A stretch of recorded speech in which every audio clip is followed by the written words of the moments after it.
I'm Sophie Monono, a Cameroonian, of course, and working at the Ministry of External Relations in Cameroon. Diplomacy is my field, and I'm also engaged in youth activities, youth development, and youth empowerment activities. So that's who I am. Very passionate about that, of course. On the surface, we might have nothing much in common, but the moment we start listening to ourselves, it quickly becomes obvious how interconnected and relatable we truly are, even across different creeds, orientation, ethnicities, and professions. This is probably what separates us from other species on Earth, the power of storytelling. Now, if today, this very moment is all you have to share your story, what would you say? Hi, I'm Obehi Ewanfoh, and we are here to share and to learn from each other. Enjoy the podcast and share with those who might need it. When you were a little girl in Cameroon, what was your passion? What is the thing that you really wanted to do in those times? As a child, I had an icon, and the icon was my dad. I used to admire his work at the embassy, at the US Embassy in Cameroon. It's true, as a child, I didn't know much about what he was doing at the embassy, but I just loved the fact that, he was working with the US Embassy. And I told myself, one day I'm going to become like my dad. So growing up, I had to orientate myself towards what it takes to become someone who works in an embassy. That's how I found myself doing political science in the University of Buea, and later on did diplomacy at the International Relations Institute of Cameroon, where I graduated as a diplomat. So my career, my icon was my dad, and I followed through, and that's how I got my career choice. That's very interesting. So, which means from the beginning, you have been the one that said the child that is born with a silver spoon, so to say, right? Well, not silver spoon per se, but I don't complain because life was comfortable. That's correct. That's correct. Of course, if your father is working at the embassy, and we know how Africa usually is, that is already an influential position, no? So imagine yourself growing up with other kids now. Hey, of course, they're going to be giving you some preferential treatment, no?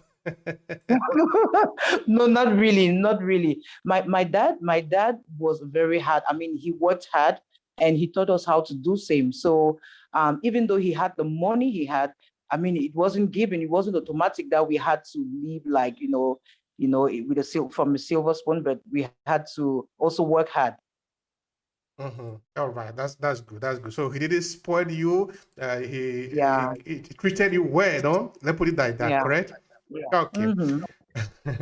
All right. Now let's look at the Model United Nations. Tell me something about it. I think that is where we can start from. Now that we know a little bit about you. Yes. Model United Nations. Actually, it's a concept or a program I discovered in 2016. I attended my very first MUN, as it's commonly called, in Italy in 2016. So when I came back from Italy, I was very, very challenged during my stay in Italy. So I told myself, hey, this is a good program for young people and students interested in international relations. So why not bring this to Cameroon and let other young people, know about this? Because I didn't know about that in Cameroon. So obviously, it wasn't known. So I told myself, hey, we could have this in Cameroon. That's how I got to some of my colleagues too, who are diplomats and who've also attended in other countries, London and Ghana. And we decided to have something in Cameroon. That was in 2017.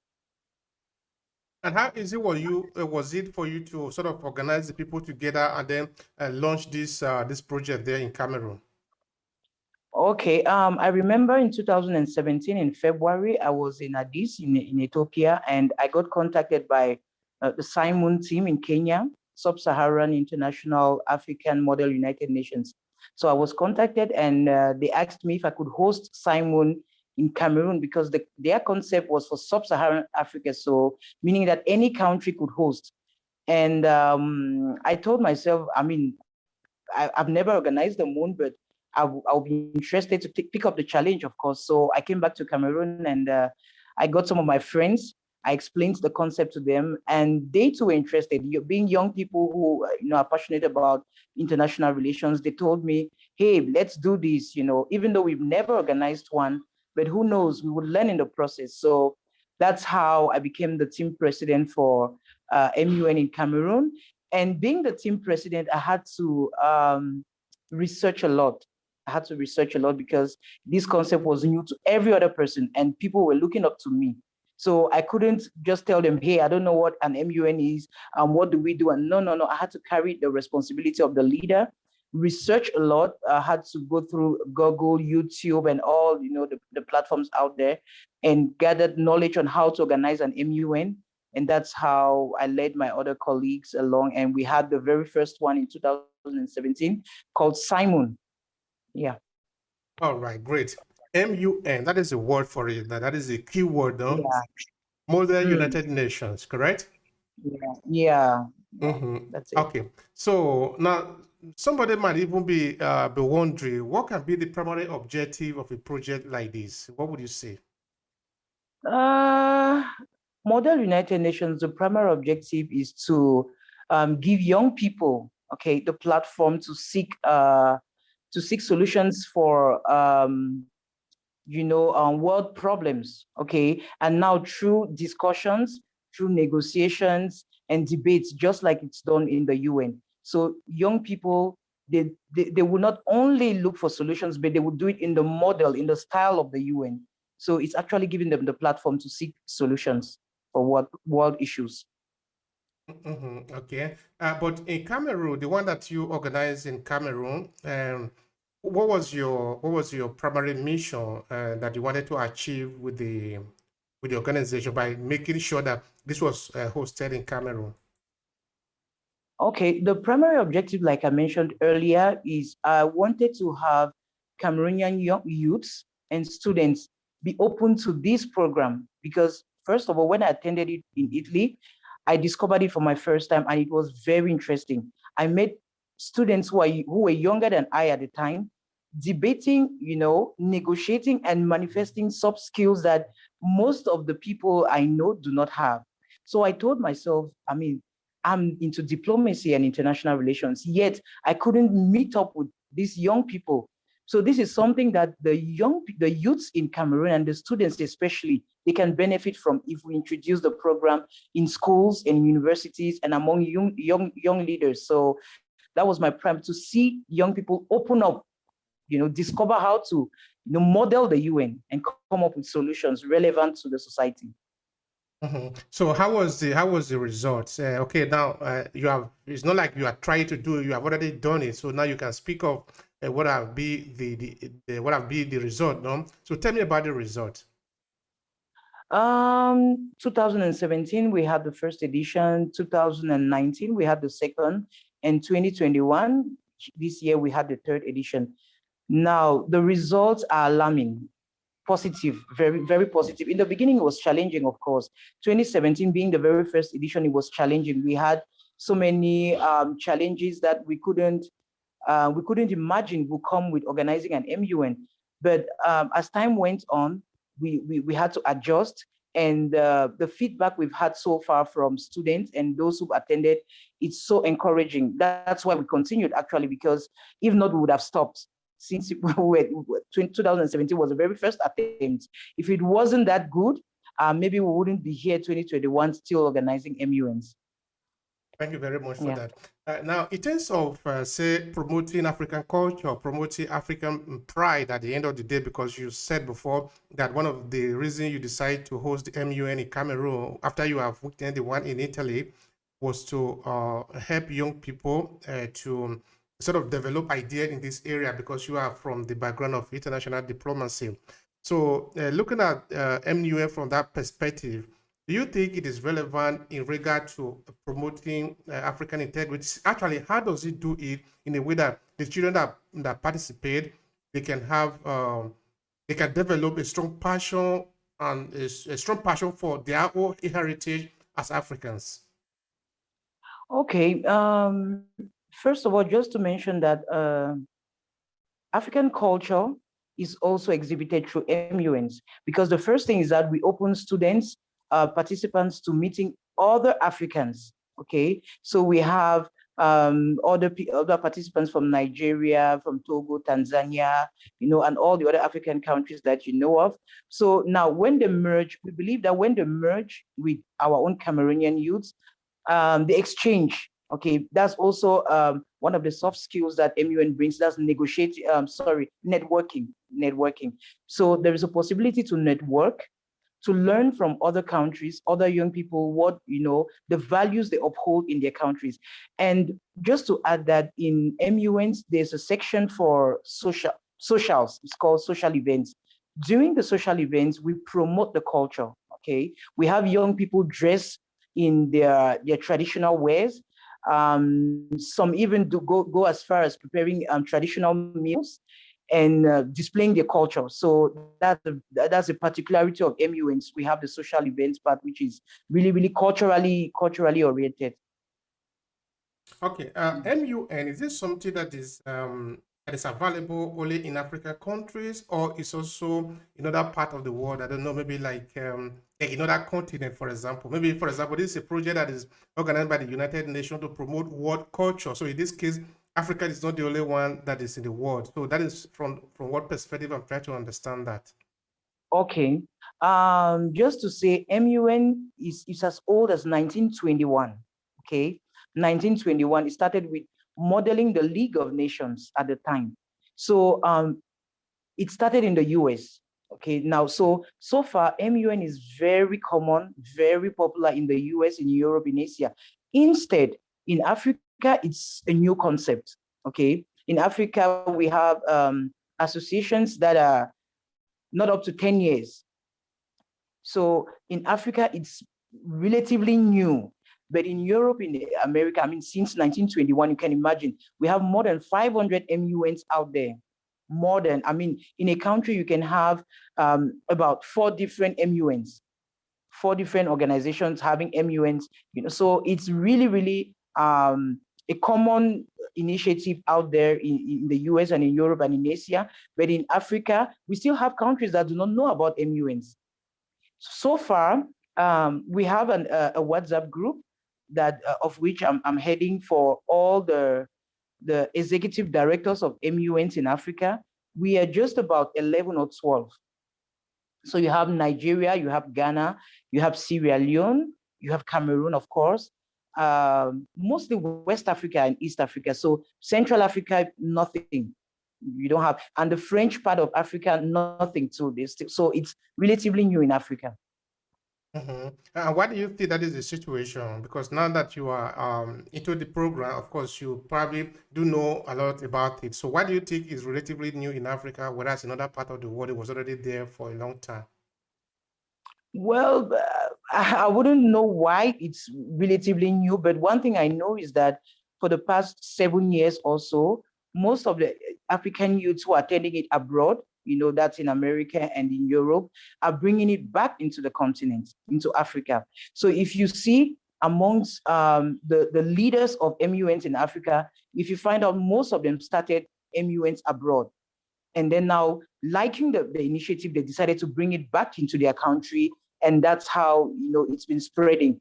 One of the examples is like Nigeria. Nigeria is really, really growing in MUNs. And they just started recently, yet they are growing. I mean, it's amazing how fast, the Nigerian youths are picking up this, and even the Ghanaian youths as well. All right. So, yeah, that's a good thing that is happening over there. All right. Now, I think the Cameroon version is called Camerimu, something like that. Help me to pronounce it. Camerimu. Okay. Camerimu. All right. In Camerimu, how do you decide what to present? So I generally try to understand, when you organize an event like this, do you decide it on your own, or there are some guidelines you need to follow in choosing what to present as a package? Okay. In Cameroon, first of all, in 2017, with the Simon, we had a board of 4 members. We had a board of 4 members, and it's an event that is organized by youth associations. Okay, so it's not an individual. Right now, we are 2 main associations implementing this in Cameroon. You have the Foundation for Peace and Solidarity, and the Young African Women in Diplomacy and Foreign Affairs. It's called Yawidian. So it was founded by one of my colleagues, a diplomat working at the Ministry of External Relations, who attended this program in London and in Ghana. And she came back and initiated or created this association called Yawidian. So together with her, we are implementing this. So how do we come about maybe decisions on what to do? We sit in the board and we decide on which theme, first of all, to handle in that particular year. If it's 2021 or 2019, we decide on the theme. We decide on the committees to be simulated, because MUN is all about simulating committees or agencies in the UN. So once we decide on the theme and the committees to be simulated, then we reach out to the volunteers, and the implementation process starts. So that's how it's done. Mm-hmm. And what about the funding? Who supplies the money? Is it the United Nations or the or the individual countries? Okay, now for funding, we have, the first thing is every MUN has a registration fee, which is decided by the MUN in particular. So it all depends on what they decide the fee to be. That's the first source of funding. You have support from the UN, basically in terms of didactics and materials, logistics. That's what the UN supports with. And then you have individual sponsors, like we have some dignitaries who reach out to as individuals, and they would decide to support the initiative because they want to promote youth education and youth empowerment. So that's how we raise funds for the event. Mm-hmm. Okay, yeah, good. Thank you. Now, in terms of concrete benefit, what would you say maybe the people or the youth in Cameroon are benefiting from the organization of Camerimo? Because it is organized in their place, so I want to believe that there should be a kind of benefit that is going to them. I don't know. Can you help us on that? Okay, benefits of an MUN. The first thing is that we develop soft skills. MUN is all about developing soft skills. Now, the soft skills, we have research skills. We have negotiation skills. You have networking skills, and you have public speaking. So those are the skills that we when you attend an MUN, that's what you benefit from. Okay, you benefit from also. Now, permit me mention the positive results we've had from those who've attended so far. We have students who were in their final year, master students, of course, and in their thesis, okay, in writing their thesis, the skills they develop in research, they could easily use that now in their in writing their thesis. So research is made easier. We had others who told us their exams, their understanding of international relations helped in their exams, in their final year exams. They could better present and write on the topics that were given to them at the time during exams. We also have schools that have benefited from, because we also work with secondary schools. So we have some schools that we had to introduce the concept, the MOON concept, to their students. So the students, secondary school students, are now open to international relations, which is not common in most public schools. So we work most often with private schools, private secondary schools, and we open their students to international relations, which is a plus for the school. So that's how those are the benefits. Mm-hmm. Yeah, that's interesting. That's interesting because it also encourage engagement with other youth. Because, like you said, maybe you are organizing in Cameroon. There are those coming from Nigeria, from Ghana, or from Sierra Leone. Because they are interacting with others, there are certainly going to be an exchange of opinion and things like that. Exactly. Is there something that, because they have participated in MOU, it have led them to something different that maybe you can share? I don't know. Maybe somebody got a. Can we call it a scholarship or something? But at least because they participated in MOU, this have led to something bigger and the person have become better. Is there something like that, a kind of a case study? Exactly. The good thing with MUNs is that we encourage students to participate, because we know now in the world, we have partnerships, MOUs that we sign with other MUNs For example, Cameroon has a partnership with MUNs in Italy, which is like a base for me.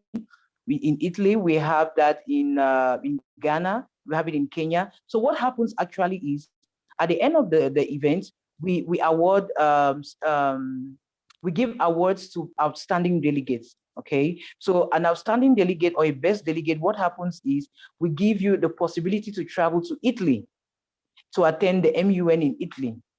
Now, that's a huge opening for a youth who's never traveled to meet other people. And the good thing about the MUN in Italy is that it has possibility for scholarships to all its participants. You have the opportunity to apply for scholarships while you are in the MUN in Italy and register in other schools. So it's a platform for students. And the other opportunity is we have other young people who had opportunities with working with the UN. So that was one of the slots we inserted in the 2021 MUN, which we had about 3 weeks ago, Cameroon.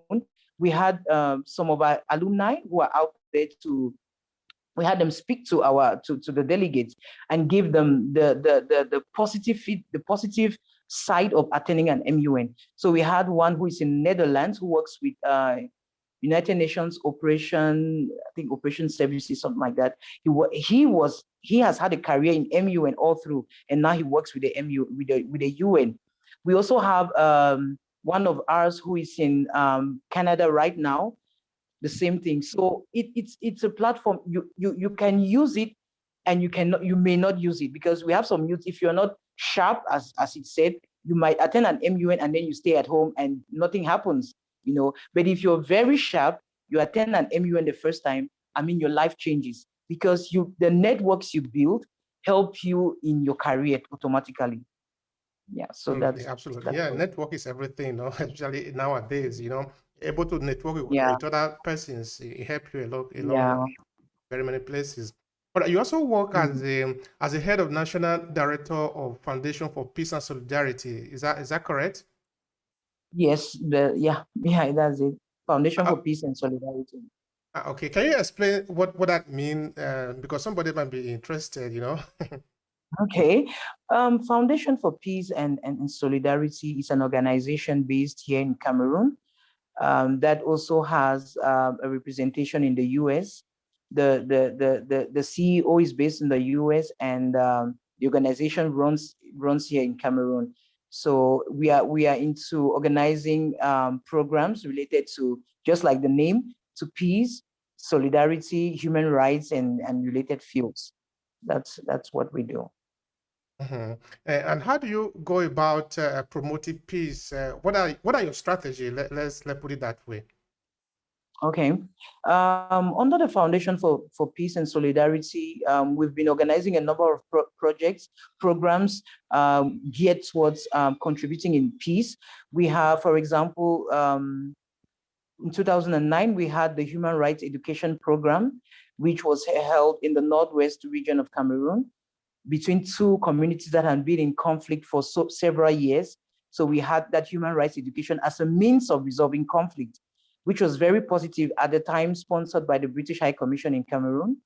We've organized for 5 years at the Strait, a peace support operations program for civilians, which was sponsored completely by Scuola Superiore Sant'Anna, a university in Italy. We had partners from Italy. So for 5 years, we did capacity building programs on peace support operations for civilians mainly. It's true, within the program, we had collaboration with the military in Cameroon, just to give participants an insight of what happens on the field when you find yourself in this crisis situation. What do you do as a civilian?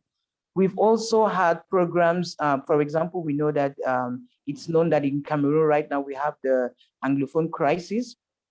So FPS is contributing in bringing a solution in its own way. So we have an advocacy program for protecting and assisting IDPs in the affected region, that's Northwest and Southwest regions of Cameroon. We also have a back to school project, which is current even. We are currently working on that, supporting IDPs and refugees going back to school with school fees and textbooks.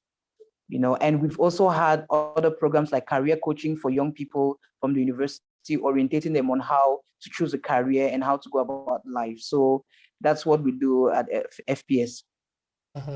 FPS. Okay, so I Yeah. want to believe that this is in Yaoundé, or where is it? Where is this project?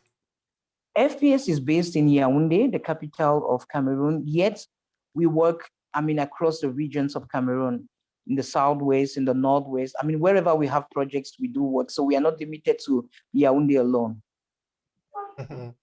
Is it a project that is sort of, okay, I understand that you said the headquarters is in US, right?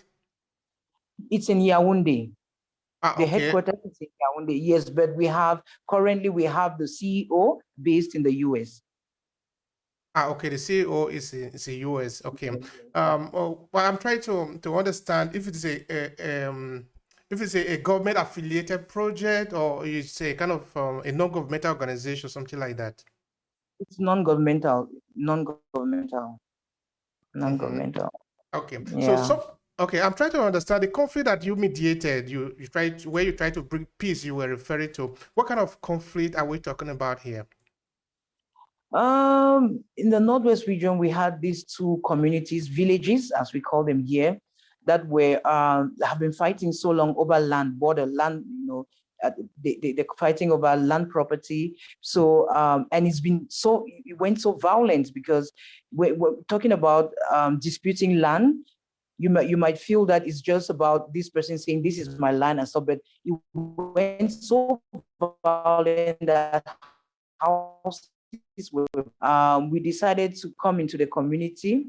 The two villages organized human rights program. Okay, so we had to first of all it was very challenging. When I think about it, it was really challenging because you get into a community where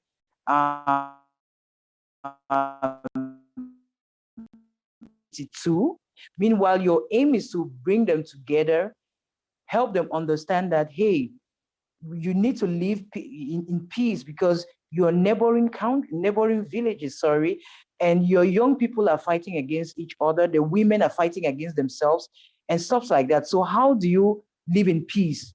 Now we had to bring in the issue of human rights. Let the men know that women also have their rights, because in these communities, the women have no place, they have no say.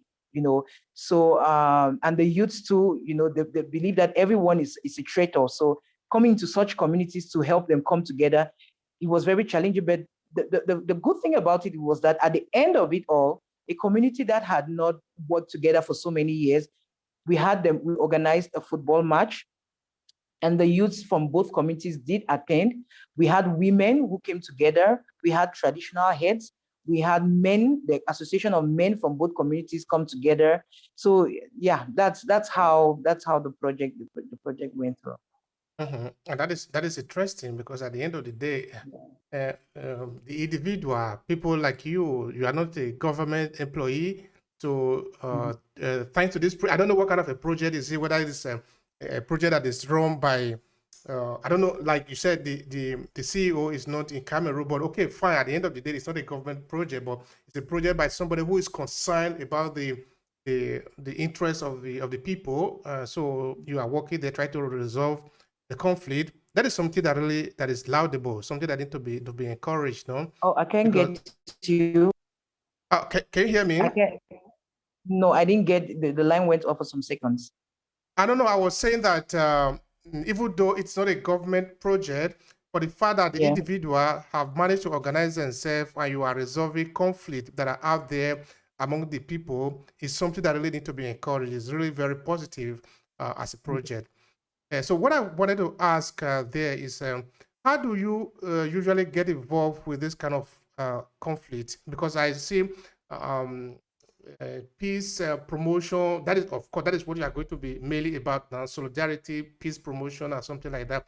Is it that when there is a conflict, they call you, or you get involved you get involved on your own? How does it usually happen? Okay, as an NGO, what happens is where there is a conflict, we decide to step in.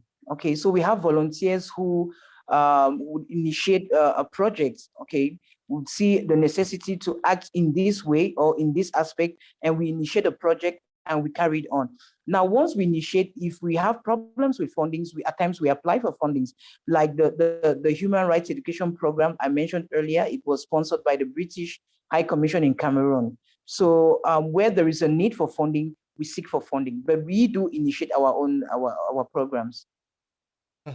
Do you also and we also work? get recommended. Yeah, please. We also get recommended. We have people who recommend that, hey, we know you guys do this kind of work. Can you step in like this? Can you do this? Yeah. Do you also work with state apparatus? I don't know, maybe with the police, because if you have to deal with conflict, deal with violence, because I want to believe that this conflict are sometimes violent, then of course, I don't know. How do you go about that part? Yeah, like I also mentioned earlier, in several of our programs on civilian peace support operations, we work with the military in Cameroon. So what happens is we apply, we send a letter to the ministry in charge of security and stuff like that. We send a letter, and they respond to us. We send a letter requesting for their partnership in organizing a program for civilians, yet it has a military connotation. And so far it has been positive. All the times we've applied, it has been positive. We've had positive feedback, and we've gone on the field with the military. Okay, for a kind of support. Yeah. All right. So, is there any case study you can share with me of some of these conflict area that you have gone, and because you have been there now, there is peace? Is there a kind of a case study like that? Yeah, the main one I have is the one in the Northwest region, which I just described earlier. That's one of our main gains we've had so far in our projects in the Northwest region between these two communities that we're at war. So that's one of our main gains. Okay, all right. How do you see? Okay, I'm not going to drag you much into political angle, no, because that might be a little bit hard. I don't know how. What is your political inclination about it? So let's talk a little bit about politics, about Cameroon politics, because I find it very interesting for a variety of reasons. So first of all, let's look at the youth, because up until this point we have talked about. What about Cameroon politics?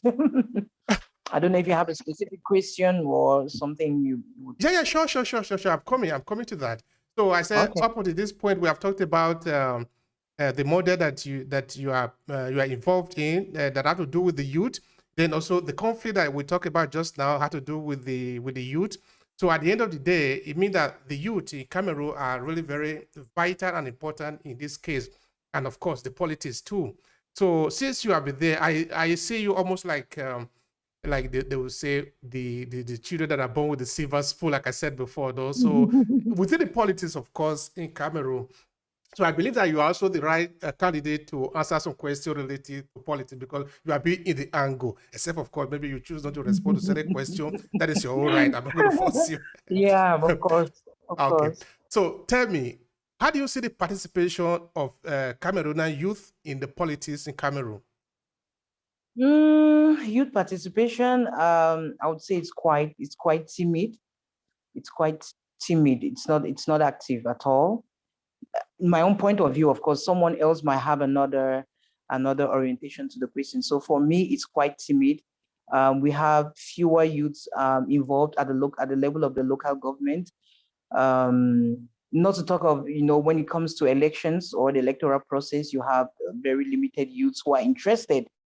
So most youths are worried about, they want a job, they want money, they want to live. So politics is not really. But on the other hand, you have in the past, I would say 3 years or so, we have young people who've risen, who've shown their interest in politics, and the president of the republic also encourages young people to take part effectively in politics. So you'll find some young people in the parliament, for example. You'll find some young people as mayors in communities. So I'm saying I think it's gradually increasing, but if not, it's been very, very timid in the past years. I think I'm interested in that timidity of it.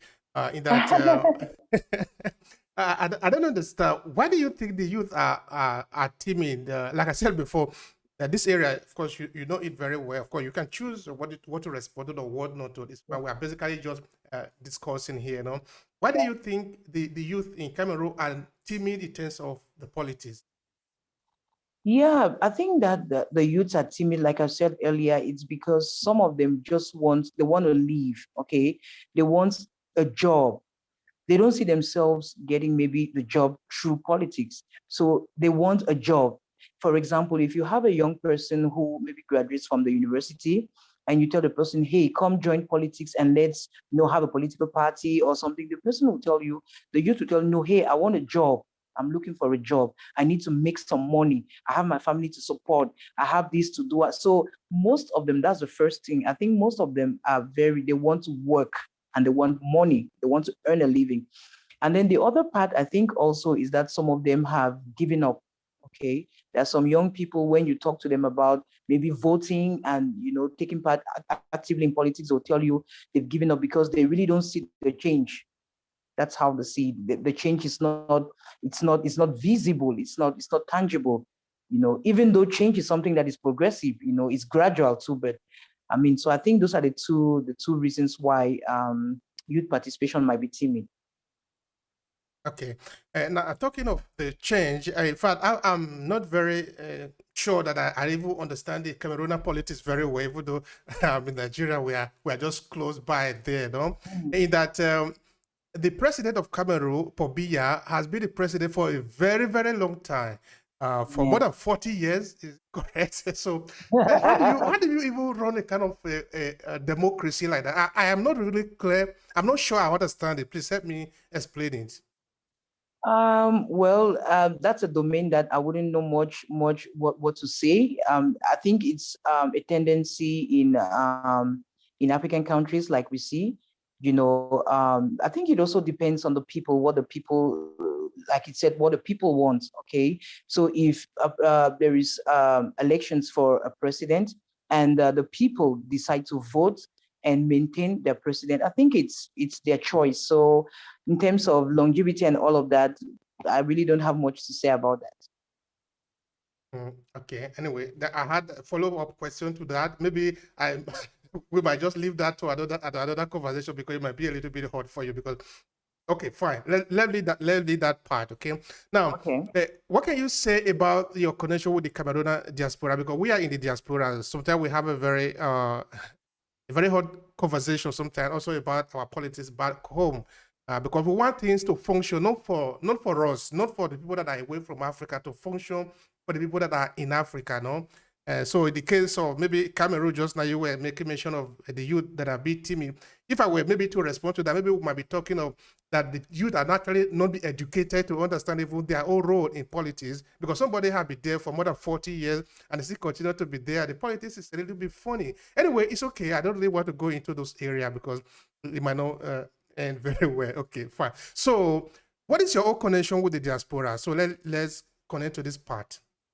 I mean, they might have been telling you, you have been talking to them, you say you have been in Italy, you might have met some other Camerooners, no? Yeah. Okay. My connection with the Cameroonian diaspora, I would say it's in two phases. The very first one is basically my work I do at the ministry, at the office.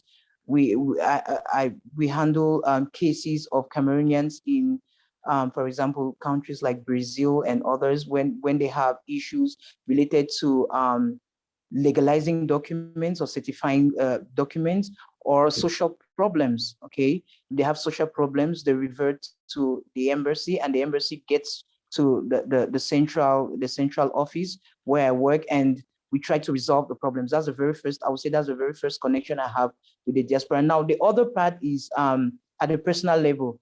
Just like you mentioned, of course, it's true. We have we have young people out there who see only negativity about Cameroon, and that's the reason why they mentioned that they left the country in the first place, because nothing is working according to them. So at my own level, what I do is we have some who want to invest back into the country. Okay, most have stayed there out for a long time, and they tell themselves, hey, it's time to maybe invest back into Cameroon. And so we have a diaspora that we help, we facilitate the work they want to do.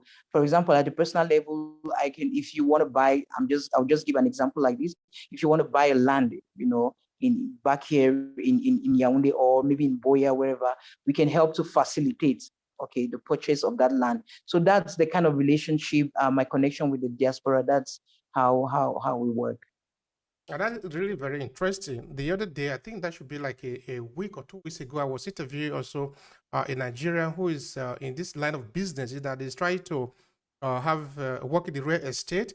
But the people, the Nigerians that are in abroad, sort of, he proposed to them, hey, we can build a house for you and all that things. I think that is really a kind of that is a healthy conversation that we can actually carry on. No? But of course, we cannot also neglect the fact that we care about the political future that is going on at home, no? Because if we are not doing that, then we are doing a disservice both to ourselves and to our nation. All right. Now, to this your Cameroonian friends, or let's say co-citizens abroad, do they usually complain to you about something? Maybe like the representation in politics, anything like that? Yeah, I mean, the complaints are unlimited, when it comes to, complaining about Africa, it's unlimited. We have a number of them. For example, we have Cameroonians complaining about the bureaucracy, okay, in Cameroon. The length of time it takes to process documents, for example. They complain about that a lot. I mean, that's the first. Also, you have those who complain about the longevity of the president in power, of course, that's governance. You also have those who complain about unemployment, one of the reasons why they also left. So you have these complaints coming from all angles. But again, I would say it's not new in Africa, especially. All these complaints are not new. If you talk about longevity in power, you see it in African countries and even other countries abroad. You see that. If you talk about procedure in obtaining administrative documents, okay, you also find that in most countries. So I think it's nothing new, but it's a phenomenon that is rampant out there in terms of administration. So those are the complaints you have from Cameroonians abroad. Okay, fair enough. In many places across Africa, there is this system that is really it's unfavorable. We'll call it, because it's not working. Sorry to use the word that is not working. It's true. It's not working. Okay.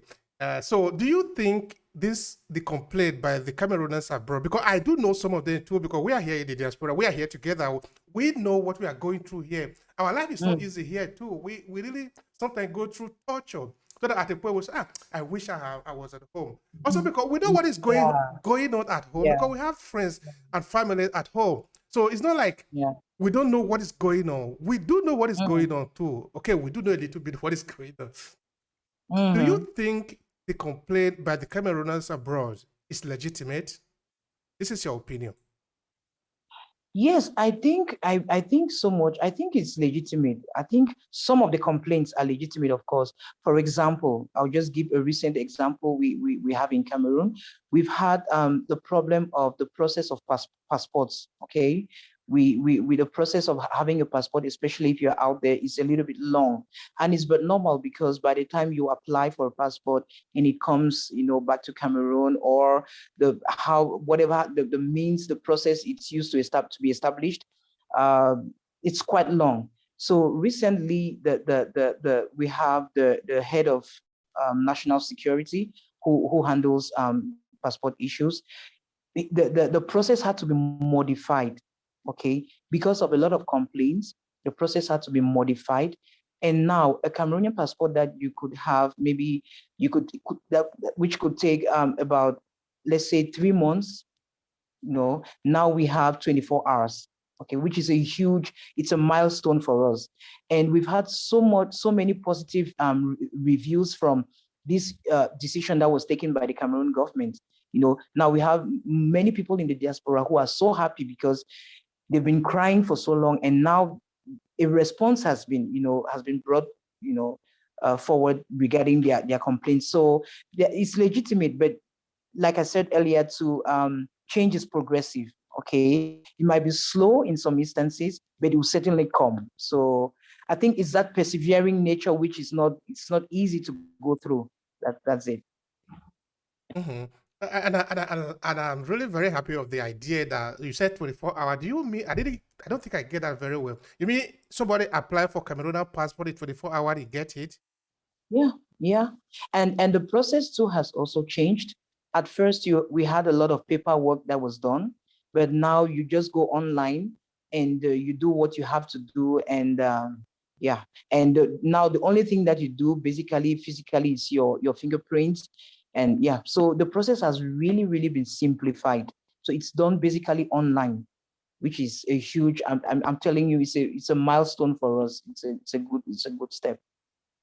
That we must learn from that, because we in Nigeria, we Nigerians actually that are abroad especially, we do suffer a lot in terms of our passport. In fact, even though the Nigerian Passport Authority, the government, know that it is a pay on the backside, they haven't really done very much in those areas. We still go to the embassies, we see the people queue up. You know, it's really very tough for a lot of Nigerians abroad. And to the fact that they have to even make it 5 years. But passport usually is 10 years in many other clients. But in Nigeria, ours is also 5 years. Ours is 5 years. But why is it 5 years? So that they can come next time to renew it, so that they can pay more, or what is the reason? I don't know, because personally I've also asked the question why. Because for us, our national ID cards, the validity is 10 years. Okay. But now for the passport, it's 5 years. I've been asking myself, why would the government not make passports 10 years, just like the ID card is 10 years? I don't know. I really don't know the reason why it's 5 years. All right. Maybe they know something that we don't know. That we don't know, of course. Then you said also that sometimes some of these brothers abroad, they complain also of the long stay of the president, Paul Biya. Well, maybe because here too, I don't know too. Maybe because he's so good, he's doing everything that the Cameroonian want him to do. That is why he's there. I don't know if you have opinion to express of that, because I don't have any explanation for it. Just like I mentioned earlier, when the people choose, the people have chosen. Okay, so I think that's the response I can give to this answer, because people complain. Okay, people complain, but when elections, go through, he wins. So the people have chosen. I think that's what I can say. I don't know what kind of win is that. He always wins. Okay, all right. You are a Cameroonian, so maybe everybody is fine. Of course, in democracy, anybody cannot be fine. But if there is a way that make a president to stay for more than 40 years in office, well, good luck, Cameroon. Good luck. Yeah. All right. We need the law. Okay. Tell me something about the sensitization, because that is what I will be more interested in. Because we're talking about the youth, and they are the future generation. They are the future leaders. So do you see them being groomed to become quality leader for Cameroon in the future? Because I don't think this president wants to stay for 200 years. I don't know if nature will even permit that, but someday Cameroon is going to have another president.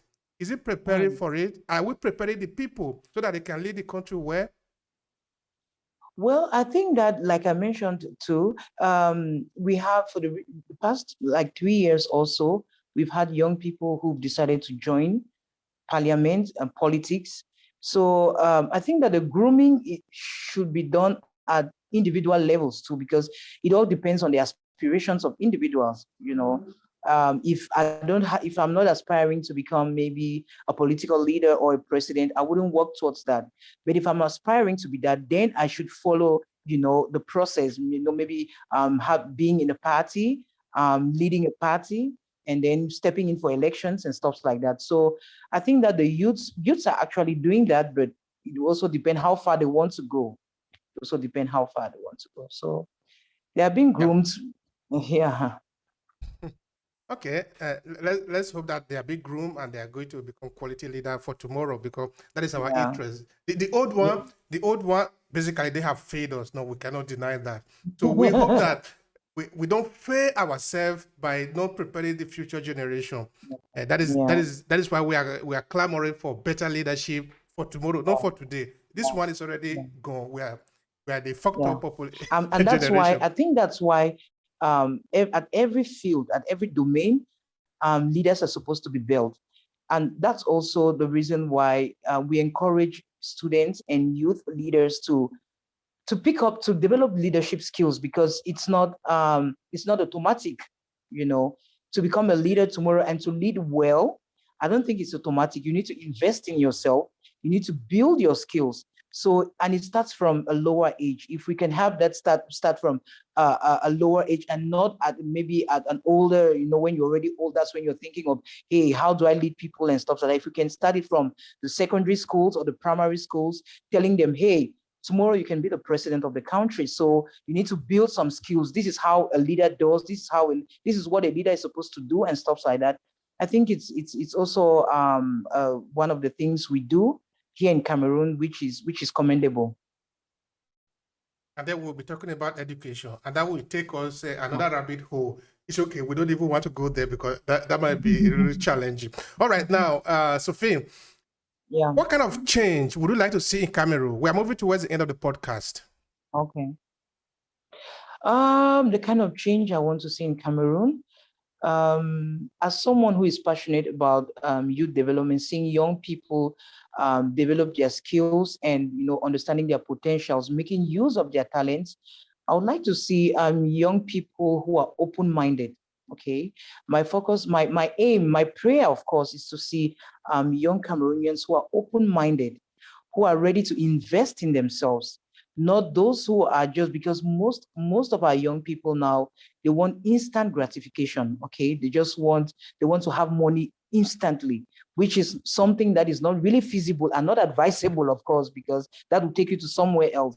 So the change I want to see is the young people who have an open mind and who are ready to invest in themselves, no matter what it takes, meaning that even if it takes you 10 years, which, well, 10 years is so much, but if it takes you so much time to invest in yourself and then you see the results later, that's the kind of, young person I want to see, the kind of people I want to see. So that's a change. For me, that's a change. Because once that is touched, I think every other domain will be affected positively. So that's the kind of change I would like to see in Cameroon. And that kind of change is a responsibility for a lot of people, including you and me, because now a child that is just been born today do not even know what is happening in this world. That is why we need, okay, we are not going to talk about government today. That is why we need responsible government, because you need, as a leader, you need to see the future. You need to help these children to see the future by preparing them. To be able to have good children tomorrow, we need to prepare them today, because nothing natural just happen. It will not just happen. Maybe it happen in the forest, but in the human society, children will not just become good by chance. We need to build them to become good. Exactly. All right. All the thing that you do, Sophie, have to do with youth. You have to do with the future, whether it is the model, the UN model, the peace initiative organization that you are working in. It had to do with peaceful, a good society. And of course, in this, we are talking about Now, how would you like to conclude this podcast? I want a message of yours, maybe to conclude it, maybe to the youth. I don't know, because that would be, for me, the central part in your project. So what would you want to tell them to conclude this podcast? Okay. I would like to tell the youths that it's true, being in Africa, living in an African country nowadays, it's not an easy thing. But hey, we need resilient youths. We need young people who are determined that despite the way things, despite how challenging things might be, I can make it in Africa, of course. Even if I need to go out there, maybe it's not to, seek for greener pastures. I can make it in Cameroon, in Ghana, in Nigeria, wherever I am, I can make it. Okay, it just warrants, yes, of course, a lot of effort, which is not the same in other countries. So my encouragement to young people is that let's be open-minded, okay? Let's be ready to work. Let's be ready to invest in ourselves, and the rest will follow. All right, that is Sophie Monono. Thank you so much. I'm so happy to have you today. It's a pleasure on my part. Thank you. It's an honor for me. Thank you so much. Thank you. Thank you.